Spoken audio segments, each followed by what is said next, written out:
My grandmother's birthday dinner was the first time I understood what I actually was to my family.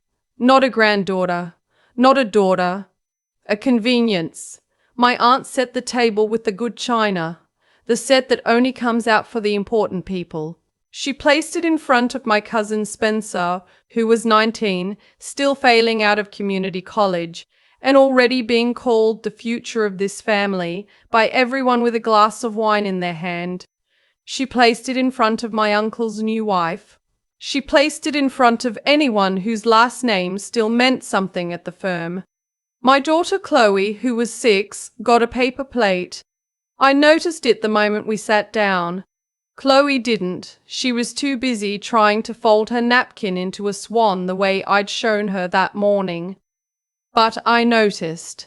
And when I looked up at my mother across the table, she was already looking somewhere else. After dinner, my grandmother brought out the gifts. She does this every year, a little something for each great-grandchild. Last year, it was charm bracelets and personalized piggy banks with their names engraved on the side. This year, Spencer's daughter got a $300 American Girl doll with a custom outfit. My uncle's stepkids got art sets, the expensive kind with real watercolors and stretched canvases. Chloe got a coloring book, the kind from the grocery store checkout line. The price sticker was still on it, $2.49. I didn't say anything. I sat very still and watched my daughter foot through the pages with genuine excitement because she is 6 years old and she doesn't know yet that the way you're treated at a table tells you exactly where you stand. My mother leaned over to me while the kids were distracted and said quietly, like she was doing me a favor, "You have to understand, sweetheart, Spencer's side of the family has more at stake here. They're invested in the business. Your path was always going to be different." My path. I drove home in silence that night with Chloe asleep in the back seat, still holding the coloring book. I didn't cry. I'd run out of the kind of crying that comes from surprise a long time ago.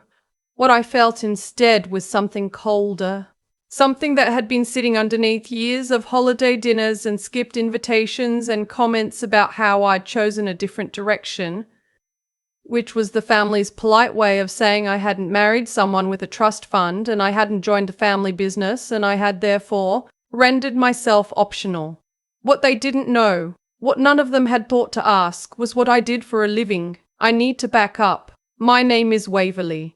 I'm 31 years old and I work in pharmaceutical data systems. Specifically, I build the compliance architecture that keeps drug trial data secure and auditable. The kind of work that sounds boring at a dinner party, but means that if anything in a system goes wrong, there is a trail, a timestamp, and a legally binding record of exactly who touched what and when. For the last 4 years, I had also been quietly building something for my family's company on the side. My grandfather started Hargrove & Associates in 1987, a regional insurance brokerage that grew slowly into something real. When he died 6 years ago, my uncle took over and ran it into the ground within 18 months. Bad hires, worse decisions, a lawsuit that nearly finished them off. My mother called me at 11 o'clock on a Tuesday night begging me to help. Not with money, with systems. Their client database was a disaster. Their compliance documentation was non-existent. They were 3 months away from a state audit that would have shuttered them permanently. I took a leave of absence from my actual job.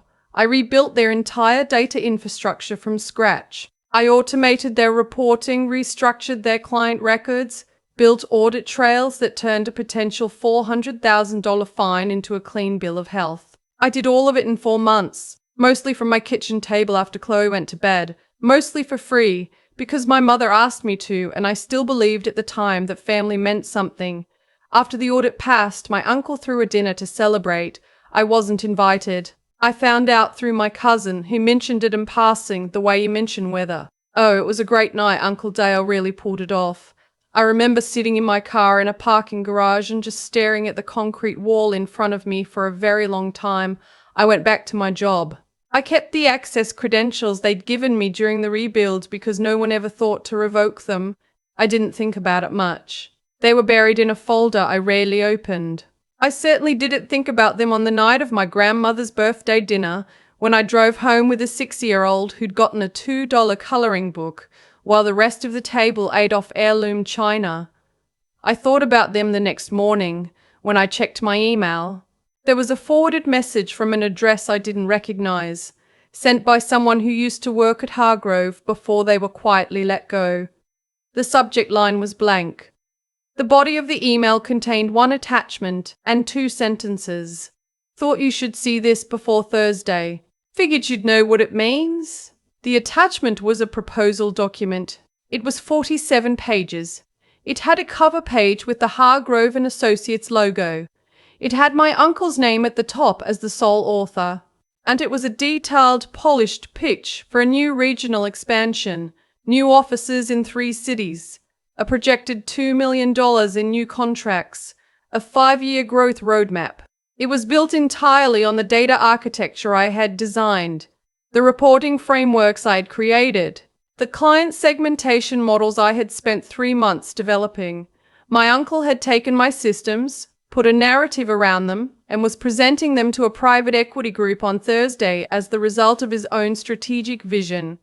There was not a single mention of my name anywhere in the document. I set my coffee down very carefully. I went to my laptop and opened the folder I hadn't touched in 2 years. The credentials were still valid. No one had changed the admin password. I logged into the Hargrove backend. The first thing I saw was an activity log. Someone, my uncle's login, had been in the system at 2047 that morning, pulling reports I had built, exporting the client models I had designed, packaging data I had structured into presentation-ready formats. He hadn't created anything. He had harvested it. I sat back in my chair and thought about the paper plate. I thought about the coloring book with the price sticker still on it. I thought about 4 months of my life. Every night after Chloe went to sleep, every weekend she was at her dad's, every hour I had poured into a company that celebrated its own survival without remembering I was the one who made sure it survived. Then I thought about something I had built into the system that I had never told anyone about. When you design a compliance infrastructure, especially one that handles sensitive client data, you build in safeguards. One of the safeguards I built, standard practice in my actual field, unusual in a small regional brokerage, was an embedded audit signature. Every report, every data export, every model that came out of the system I designed was invisibly watermarked in the metadata, not visible on screen, not visible in print, but permanently, legally traceable to the source architecture and to the person who built it. I had the receipts, every single one, timestamped, authenticated, and sitting quietly in a secure log that my uncle didn't know existed. The question was what to do with them. The private equity meeting was Thursday. It was now Tuesday. I could call my uncle. I already knew how that conversation would go. He'd be confused, then defensive. Then my mother would call me 20 minutes later to explain that I was being oversensitive and that I had always had trouble understanding how business worked. I could call a lawyer.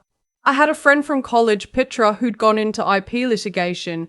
She'd been trying to get me to come to her firm's client events for years. I'd always said I was too busy. I called Petra. She answered on the second ring and I told her everything in about 4 minutes. The way you talk when you've been keeping something compressed for a long time and finally have permission to let it out. When I finished, there was a pause.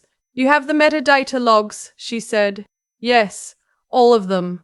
Including the timestamps from when you built the original architecture? Yes, I kept local backups. It was habit. From my actual job. You keep backups of everything. Another pause. Then, Waverly, don't do anything until you hear from me. I need to make a few calls. She called back in 90 minutes. Her voice was different, sharper, like she'd shifted into a different gear. She told me there was an attorney at the PE firm, the private equity group my uncle was pitching Thursday, who she'd gone to law school with. She couldn't promise anything, but she could make sure that the right person in that room knew what questions to ask before a single signature went on anything. She also said something else. She said, if your uncle presents this on Thursday and we let him, and the deal goes through, it's going to be a lot harder to unwind. If there's a way to get your documentation in front of them before the meeting, the leverage is entirely different. I understood what she was saying. I have login access to the system, I said. I'm not going to tell you what to do with that, she said. But I will tell you that a certified audit report generated by the system itself, not by you, by the system, would be the cleanest form of provenance documentation you could possibly have. I knew exactly what she meant. The system I had built included an automated compliance report generator. It was designed to produce audit-ready documentation on demand. I had used it to save Hargrove from the state audit. It could also tell you, in clean, legally formatted language, exactly who designed the architecture, when each component was built, and what the original data structures looked like, down to the user credentials that had been used to create them. I logged back in. I ran the full provenance report. It was 14 pages. It included my name, my login, my build timestamps, and a complete chain of custody for every single model, framework, and client segmentation tool that appeared in my uncle's 47-page pitch. I exported it as a PDF and sent it to Petra at 9:42 Tuesday night. Wednesday was a long day. I took Chloe to school, went to work, ate lunch at my desk, answered emails. Nothing about my face showed what was sitting in my chest. I had learned a long time ago how to be very still when something important was happening. Wednesday evening, my mother called. What did she do? She said, which was how she always opened a conversation when she meant to say something else. I'm not sure what you mean, I said. Dell got a call today from Meridian Capital. They're asking about the provenance of the data models in his presentation. They want documentation. They want to speak to whoever built the original system. Her voice was sharp and careful at the same time, the way it gets when she's deciding how much to be angry at me versus how much to be worried. Waverly, what did you do?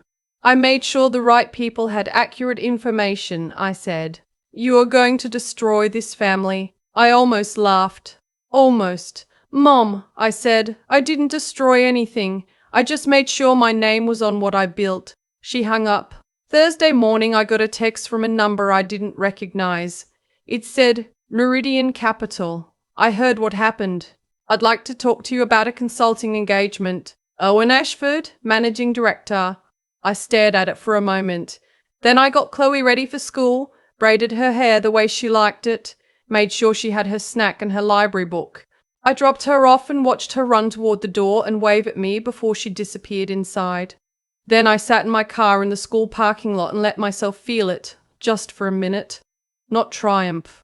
Something quieter. Something that felt like the first real breath after a very long time underwater. I replied to Owen Ashford's text. What happened at the Thursday meeting I heard secondhand through Petra, who heard it from her contact. My uncle walked in with his 47 pages and his confident smile. He got through about 8 minutes of his presentation before the first question was asked, not an aggressive question, a procedural one, a request to describe in technical detail the methodology behind the client segmentation model, the one that formed the backbone of the entire expansion strategy. My uncle is not a technical person. He is a very good schmoozer and a mediocre manager and a man who has spent his entire career being impressive in rooms where no one checked his work. He did not know how the model was built because he had not built it. He said something about his team's proprietary process. Someone in the room slid a 14-page document across the table. I don't know exactly what he said next. Petra said her contact said the word that came to mind was deflated. The deal was paused pending a review of IP ownership. It is still paused. My uncle called me that evening. He did not apologize. He said that I'd acted against the family's best interests, that I was selfish, that I'd always been difficult, that whatever he had done with some old data was not worth blowing up $1 million opportunity over. He said my grandfather would be ashamed of me. I let him finish. You used my work without asking, I said. You presented it as yours to investors. You didn't mention my name once in 47 pages. And you still haven't said thank you for the 4 months I spent rebuilding this company for free. I paused. I think that's actually everything I needed to say. I hung up. My mother did not speak to me for 2 weeks. That was hard in a way that surprised me. Not because I expected her support, but because I had spent so long hoping for it that the absence of it still landed like something physical. But here is the thing about going quiet when you've spent your whole life managing other people's comfort. The silence teaches you things. It taught me that I had been so careful for so long not to inconvenience anyone that I had made myself completely invisible. I had fixed their company and gone home. I had accepted the paper plate without saying a word. I had watched my daughter get a $2 coloring book and driven away in silence because making a scene felt more dangerous than swallowing the insult. I had been trained to believe that keeping the peace was my job, that my value was in what I absorbed, not what I created. But I had created something real. I had created something that a private equity firm had been willing to pay significant money for, except the wrong person had been about to collect. Owen Ashford and I had 3 conversations over the following 2 weeks. He was direct and smart and genuinely interested in the architecture of what I'd built, not just the output. He asked me questions my uncle wouldn't have known to ask. By the end of the 3rd call, there was a consulting agreement on the table. Not for Hargrove. For Meridian's portfolio companies, a group of regional financial services firms that all had the same problem Hargrove had once had: messy data, non-existent compliance, systems that would collapse under regulatory scrutiny. The engagement was valued at $180,000 for the first year. I signed it on a Thursday morning, a month to the day after my grandmother's birthday dinner. That same afternoon, I bought Chloe the American Girl doll, not to prove a point, not to make up for anything, just because she had seen one in a store window 3 months earlier and asked about it so carefully, the way kids ask about things they've already decided they're not allowed to want. She hadn't mentioned it since. Kids do that when they've learned early that wanting too much leads to disappointment. She cried when she opened it. The good kind of crying, the kind that sounds like laughing. I didn't post about any of this on social media. I didn't send my uncle a message. I didn't call my mother to tell her what I'd signed. There was no speech, no confrontation, no moment where I stood in a doorway and delivered the perfect line. Just a Thursday afternoon, my daughter's face, and the particular quiet of a life that finally had room to breathe. A few weeks later, my mother called. It was a Sunday, early, the way she calls when she's thought about something too long and can't hold it anymore. She didn't apologize exactly. My mother doesn't apologize in the direct way, she circles around it, leaving the shape of the apology without the word itself. She said she'd been thinking about the birthday dinner. She said she thought Chloe deserved better. She said very quietly that she thought maybe I had too. It wasn't everything. It wasn't close to everything. But it was something I hadn't heard from her in a very long time, and I sat with it instead of arguing about its edges. I know, I said. We talked for 40 minutes about nothing important. Her garden, Chloe's school play, a book she'd been meaning to read. Nothing was resolved.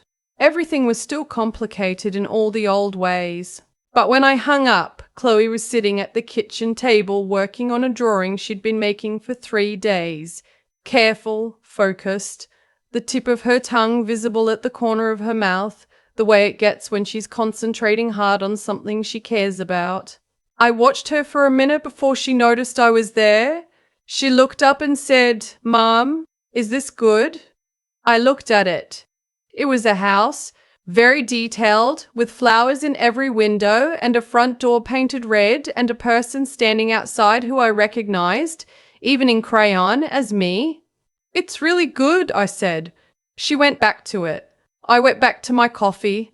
Outside the window, it was an ordinary morning, the kind that doesn't announce itself as anything, the kind that just is, and for the first time in longer than I could remember, ordinary felt like exactly enough.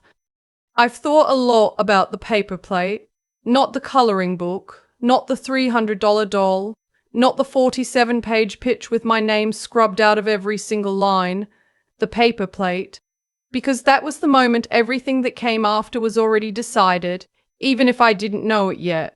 My uncle didn't hand my daughter a paper plate because he forgot the good china. He handed her a paper plate because he had already decided a long time ago that she didn't warrant the real thing. And when you decided someone doesn't warrant the real thing, it becomes very easy to take what they build and put your name on it. The logic is the same. You just keep going. That's what I've come to understand about the way certain people treat certain other people. It isn't random.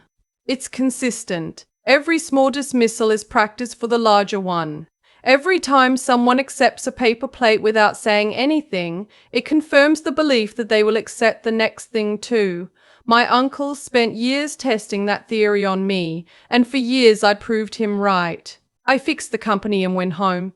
I absorbed the insult and stayed quiet. I paid the ransom in time and energy and 4 months of my life, and I told myself it was because I loved my family. But somewhere underneath that, I think I also told myself I didn't deserve the good china either. That had been the lesson, repeated often enough that I'd stopped noticing I was learning it. The thing about building skills in quiet, real skills, the kind that take years and carry weight, is that they don't disappear because someone ignores them. I spent years becoming genuinely good at something. My uncle spent years assuming that because I was easy to overlook, I was easy to outrun.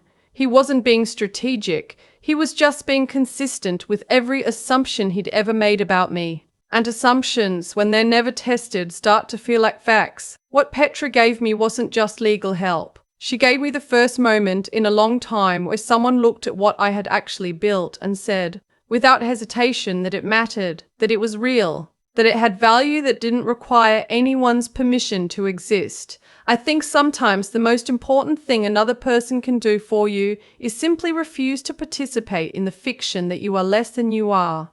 And Chloe, watching her open that doll, the way she cried, the good kind of crying, that undid something in me I hadn't realized was still knotted. I had spent so long trying not to want too much, trying to teach her, by example, that wanting things led to disappointment. But that's not a lesson worth passing down. That's a wound dressed up as wisdom. What I want her to carry forward is something different, that you build carefully, you document everything, you keep your receipts, not out of cynicism, but out of self-respect. Because the work you do is real whether or not someone else is willing to say your name out loud. My grandmother's birthday dinner was supposed to be about family, and in the end I think it was, just not the way anyone planned.